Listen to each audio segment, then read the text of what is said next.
in the fight. What you wrote is Bush's presidency was and is largely defined by war.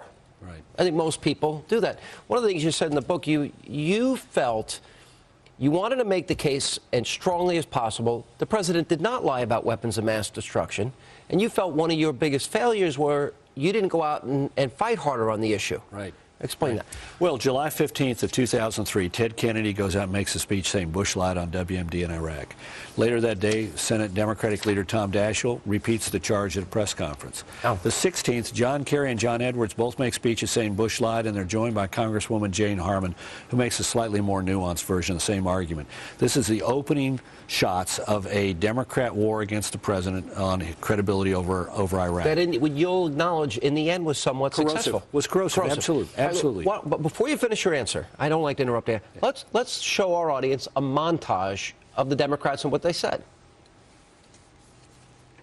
Intelligence reports show that Saddam Hussein has worked to rebuild his chemical and biological weapons stock, his missile delivery capability, and his nuclear program.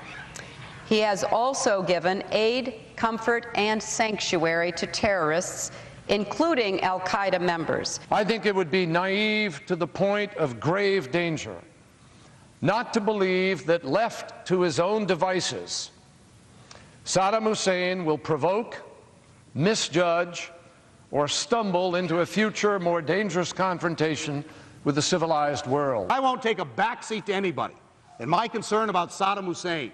I would support the resolution again today in front of me. That proves your point.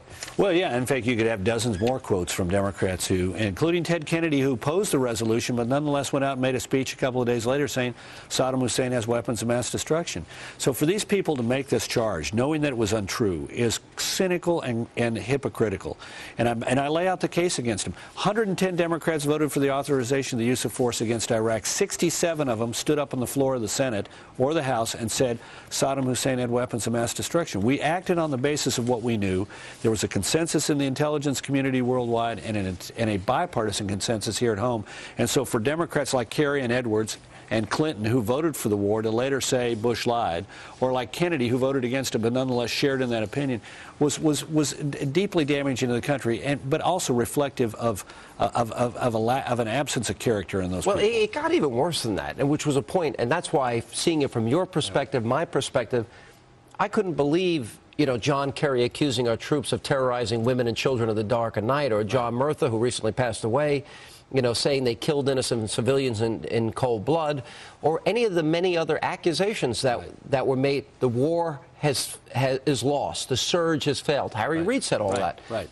From your point of view, how destructive were all those comments? Well, look, I distinguish between two kinds. It was enormously corrosive when they said Bush lied, because they knew it was not true. I think it is wrong-headed, these other things like the surge has failed, because it was clear to the American people they weren't. But when you stood up and made those accusations about Bush and lying on the war, and those accusations about the conduct of the military, which were completely inaccurate, they were hurtful of our country and damaging to our system of government. These others are policy disagreements. We can hold Harry Reid responsible for that, but there ought to be a deeper punishment for these people who said things like John Kerry.